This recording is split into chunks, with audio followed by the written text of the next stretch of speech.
না বসেন, ভ্যানের তলে বসেন। এখানে আসেন, এখানে আসেন। আমার বদলি করবে ফটো আগালি আমার বসে বসে 21 তারিখ ঠিক আমার বলছো জান্নাত আমারে বলছো আমি বুঝতে পারতেছি ঘটনা কিসে বলেন, ঘটনা বলেন। একটু চেহারা বসা দেখি। ওনাকে ধরে বলা না, স্টাফ কোথায়? আমরা পুরুষ মানুষ। কিসে ঘটনা কি বলেন? আমারে তুলো আমারে ধরে ধরে চেহারাতে বসা। আপনার হাতে ধরে সমস্যা, হাতে ধরে তুলে না। একটা দিয়ে একটা ওখানে বসো।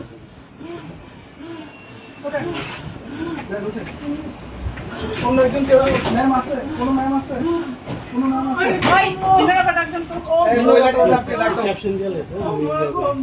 আমি একটু ধরে দাও। আমার বাচ্চাটার কি হইব ম্যাম, আমার বাচ্চাটার কি হইব আমার সংসার সন্তান আমাকে যৌন নিপীড়ন করা হয়েছে কিসে? আমাকে যৌন হেনস্থা করা হয়েছে এই এক্সিডেন্ট অবৈধভাবে অফিসের উপরে থাকে আপনারা ভিডিও করেন যায় সেটা দেখেন গা এক্সিডেন্ট অফিসের উপরে থাকে আরো কর্মচারী উপরে থাকে আমারে অনৈতিক ভাবে কই আমি বলে রুমো বলে যাইতাম উঠে দাও ম্যাম তো।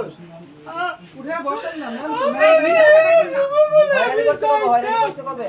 আমারে 21 তারিখ থেকে এর আগের থেকে আবার আলি প্রস্তাব দে এবারে রুমো বলে যাইতাম এক্সচেঞ্জারে রুমো বলে যাইতাম বেড়ারে বলে খুশি করতাম আর নাহলে আমারে বলে বদলি বলে করে দিব নাম কি ওনার আছে নাম ওনার কি? নাম আবুল খায়ের নির্বাহী প্রকৌশলী আমার অফিসের এরপরে আমারে পানি দাও জান্নাত আমার গলা শুকে যেতেছে আমারে আরে পানি দাও ওনার অভিযোগ ওনাকে বলতে দেন। ওইটা দেখতে দাও। এরপরে এটা উনি করছে কি হ্যাঁ, আপনার বিষয় না, এটা ওনার বিষয়। এরপরে স্যার আছে। আমি হেরা টেন্ডার করছে হ্যাঁ। সে টেন্ডার চোর সে টেন্ডার করছে আমি এস্টিমেটর টিপু স্যারকে বললাম স্যার স্যার দেন, ওনার একটু আমি স্যার তো দেন। আমার তুলো আমি পারতাম না আমি ভাই, ওনার একটু স্যার দেন, উনি আসুক। ওনার একটু স্যার দেন। আমার তুলো আপনার নাম কি? আপনি কোন পোস্টে আছেন আর কি সমস্যা বলেন? আমার নাম মুসাম্মদ তাসমিন আক্তার আচ্ছা, কি হয়েছে? ঘটনা কি হয়েছে? সহকারী হ্যাঁ উঠান উঠান। হ্যাঁ দোনোজন ধরেন। ও মাথা ঘুরাবো একটু ক্যামেরা ইয়ে করে দেন, দেন, দেন, দেন, দেন।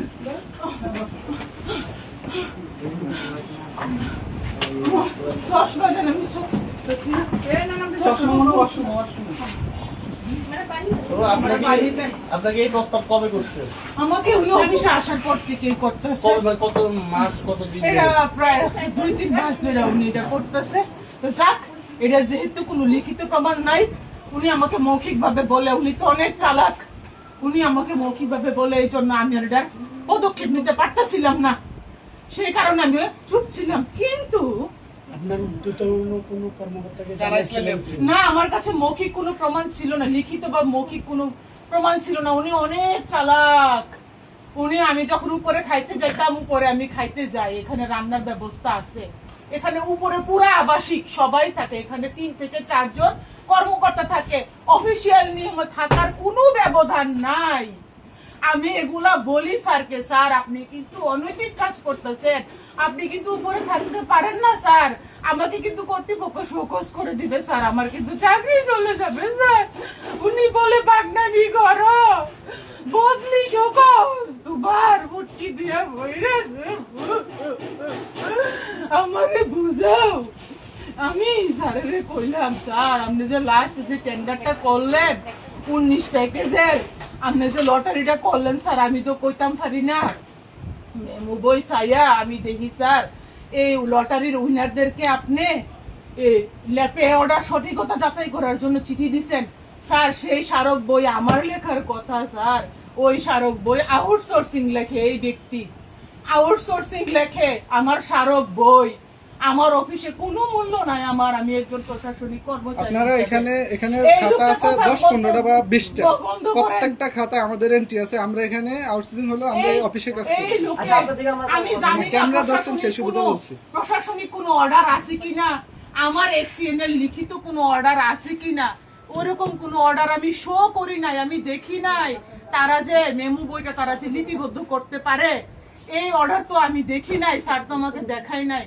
আমি বললাম এস্টিমেটর টিপু স্যারকে, স্যার আপনি যে পে অর্ডারের জন্য যে চিঠি দিচ্ছেন, এই চিঠি তো আমি করছি না, এই চিঠির স্মারক তো স্যার 423, এই চিঠির স্মারক স্যার 423 স্যার হবে, এটা আমার চিঠি স্যার, এটা আমি দাখিল করব, এটা আমি স্মারক না বইয়ে লিখবো, এই চিঠির নিচে স্যার আমি ইনিশিয়াল করব স্যার, এটা অপ্রশাসনিক ভাবে এই চিঠিগুলো কেন যাচাইয়ের জন্য ব্যাংকে যাবে স্যার? তখন টিপু স্যার আমাকে বলে, নয়া ফুন্দে বাল উঠছে, অফিসারকে আসেন কাউন্টার করতে, চার্জ করতে। আমি বলি স্যার আমি তো আপনাকে চার্জ করতে পারি না, আমি কর্মচারী স্যার, চার্জ করার ক্ষমতা স্যার আমার নাই। স্যার আমি প্রশাসনিকভাবে জানতে চাইছি স্যার, আপনারা কেন এই টেন্ডার নোটিশ যে লটারি যে করবেন, কেন নির্বাহী প্রকৌশলীর আদেশে সই করা একটি পত্র আপনারা কেন দাখিল করেন নাই স্যার? এই পত্র তো আমি দাখিল করার কথা। কোনো সময় অফিসে অডিট হইলে এই প্রশ্ন তো আমি সম্মুখীন হব, আপনি কেন এই টেন্ডারের লটারি প্রকাশের তারিখটি আপনি নোটিশ বোর্ডে দেন নাই এবং কর্তৃপক্ষকে অবগত করেন নাই, তখন কি আমার চাকরি থাকবে? আমি এখানে প্রশাসনিক দায়িত্বে আছি, আমার কি প্রশাসনিক বিষয় সম্পর্কে প্রশ্ন করার অধিকার নাই? আমি কি জানতে পারি না আমার স্যারের কাছে? পারি কি না? হৃদয় বাংলা অনলাইন টিভি, হৃদয় বাংলা অনলাইন টিভি, হৃদয় বাংলা অনলাইন টিভি, হৃদয় বাংলা